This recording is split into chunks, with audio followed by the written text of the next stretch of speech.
Assalamualaikum warahmatullahi wabarakatuh. Hamdan syukranillah amma ba'd. Sahabat Indonesia Plural yang saya hormati dan saya banggakan. Ini ada apa lagi nih? Refli Harun membahas Dudung Abdurrahman ketika beliau berbicara tentang HRS, Habib Rizik Syihab dan Habib Bahar. Yang kata Kang Dudung itu jangan macam-macam. Kita simak dulu nih apa yang diucapkan oleh Refli Harun. Dia sedang membaca berita, tapi beritanya udah cukup lama, Februari lalu. Sekarang udah Desember, tapi baru dibahas nih sama Refli Harun 2 hari ke belakang. Kita coba cek nih. Dan ini ada berita menarik soal Dudung minta Bahar Smith dan Rizik tak usah macam-macam ya. Jadi Dudung minta HRS dan BHS tak usah macam-macam. How come ya? Maksudnya he talk about that ya. Oke. Nanti kita baca dan kemudian kita komentari ya. Tentu dalam perspektif hukum tata negara. Jakarta, CNN Indonesia, Kepala Staf Angkatan Darat KSAD, Jenderal Dudung Abdurrahman meminta Bahar bin Smith dan Rizik Syihab tak berbicara macam-macam. Dudung pun menyarankan kedua tokoh agama itu melaksanakan ibadah dengan baik. Allahu Akbar. Coba kalau Habib Smith itu enggak usah ngomong macam-macam, sudahlah. Rizik juga pulang dari sana Arab Saudi sudah enggak usah macam-macam. Ibadah yang baik, berbuat yang baik, enggak usah ngata-ngatain, kata Dudung dalam Coffee Morning di Mabesat Jakarta Senin 7 Februari. Dudung mengingatkan kepada semua pihak untuk mempunyai hati, ucapan dan pikiran yang bersih.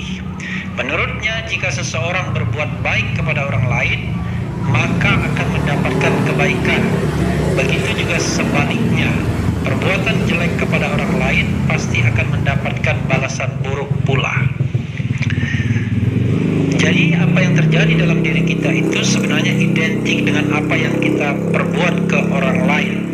Kalau kita baik, kalau kita jelek pada orang, tinggal tunggu aja, pasti akan ada balasan, insya Allah ya.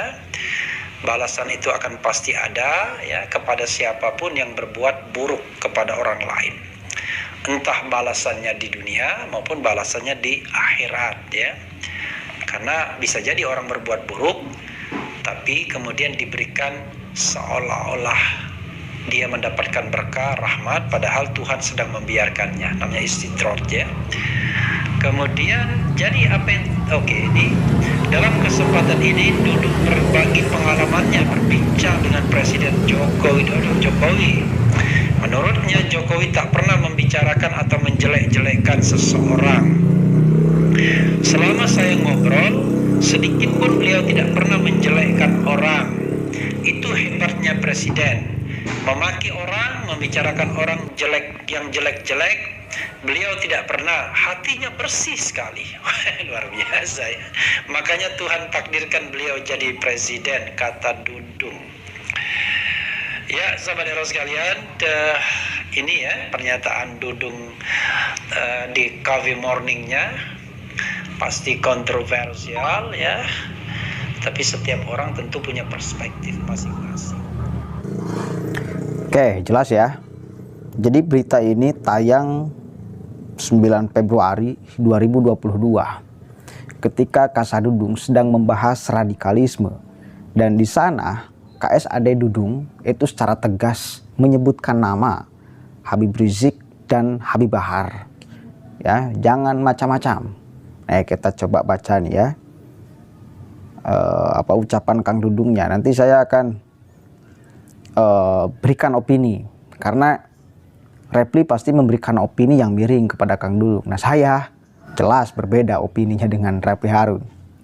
Kita baca dulu nih ya, dari portal Bahas Radikalisme. Kasa Dudung peringatkan Habib Rizik dan Habib Bahar bin Smith agar tidak macam-macam. Kasa Jenderal Dudung Abdurrahman belakangan ini kembali menjadi sorotan publik setelah menyentil Habib Rizik dan Habib Bahar bin Smith, yakni saat ia membahas mengenai isu radikalisme. Kasa Dudung secara terang-terangan menyinggung nama Habib Rizik dan Habib Bahar bin Smith. Ia belakangan meminta agar kedua Habib itu tidak bertingkah dan berbicara macam-macam yang justru menimbulkan keonaran di masyarakat. Kasadudung bahkan dengan tegas meminta kepada Habib Rizik dan Habib Bahar bin Smith untuk fokus beribadah daripada berbicara macam-macam yang memicu perpecahan. Saya kira nasihat yang cukup baik dari Kasadudung kepada Habib Rizik, Habib Bahar atau Habib-Habib yang lain. Fokus ibadah. Ya, daripada kemudian berbicara yang membuat onar, memicu perpecahan. Coba kalau Habib Smith itu nggak usah ngomong macam-macam. Sudahlah, kata Kasadudung seperti dikutip dari kabar Besuki 9 Februari ya. Rizik juga pulang dari sana, Arab Saudi, sudah nggak usah macam-macam. Ibadah yang baik, berbuat yang baik, nggak usah ngata-ngatain, ujarnya. Kasadudung juga tak segan mengingatkan semua pihak untuk mempunyai hati, ucapan serta pikiran yang bersih agar tak menyakiti orang lain dengan perkataannya. Oke, itulah ya intinya. Ini pun sama yang dibacakan oleh Refli Harun, termasuk Kasadudung berbicara tentang kebersihan hati Presiden Jokowi, keengganan Presiden Jokowi membicarakan orang lain. Padahal orang lain setiap hari, setiap menit, setiap jam, setiap detik bahkan mencaci maki, menjelekkan segala macam Jokowi. Tapi Presiden Jokowi gak pernah berbicara. Itu kesaksian Kasadudung. Artinya apa? Presiden punya hati yang benar-benar bagus, bersih. Meskipun dikata-katai, meskipun kemudian dihujat, dibully, tapi tidak sedikit pun membalas. Itu ya. Tapi itu jelas kemudian dinyinyiri oleh Refli Harun ya, jelas itu dinyinyiri, ditertawakan dan sebagainya. Karena pada akhirnya kan kita tahu sama-sama ada kubu mana. Ini sudah kemudian terang-terangan lah ya. Yang satu alur dengan presiden, yang satu alur dengan pemerintahan, kita sudah tahu. Yang tidak pun kita sudah tahu sekarang. Kita sudah tahu sekarang. Dan salah satu yang dengan tegas dulu melawan mereka itu Kasadudung. Karena pada saat itu nggak ada yang berani nurunin banner tuh ya. Padahal banner kadang-kadang ditempatkan tanpa izin dan sebagainya lah ya, polemik pada saat itu. Bahkan ngerinya dulu tuh di Tasikmalaya itu sampai ada orang yang digebuki sampai meninggal karena nurunkan banner Habib Rizik Syihab. Jadi sangat luar biasa sih saya kira. Fanatisme, kemudian asobiah kelompoknya, pengikutnya yang sangat bisa dikatakan banyak yang brutal. Termasuk saya dulu itu mengalami persekusi. Orang tua saya didatangi, pesantren saya didatangi, saya dicari-cari. Wah, pokoknya luar biasa lah. Sebelum FPI bubar tuh ya. Sebelum FPI bubar. Sebelum kemudian persekusi Ibu Mahfud MD. Sebelumnya saya dulu yang diuber ke pesantren, diuber ke rumah, kemana-mana. Akhirnya saya datang untuk menanyakan apa salah saya. Padahal saya cuma membaca berita dari CNN pada saat itu. Tapi mereka nggak terima. Pendukungnya sangat nggak terima. Itu kan artinya sudah sangat keterlaluan para pendukungnya di dalam mencinta. Sudah benar-benar buta segalanya. Siapapun yang mengkritik Habib Rizik seolah-olah mengkritik Islam, seolah mengkritik agama dan sebagainya lah ya. Pokoknya yang fanatisme itu sangat luar biasa banyak pada saat itu. Maka saya pribadi sangat mendukung sikap Kang Dudung pada saat itu ketika beliau berani tegas. Polisi itu nggak berani tegas dulu.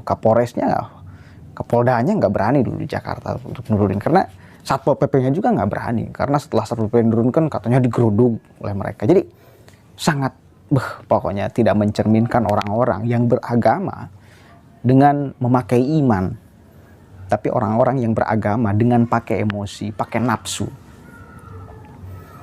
Nah, kita tahu sama-sama Habib Rizik, Habib Bahar itu beberapa kali pernah masuk penjara karena ucapannya.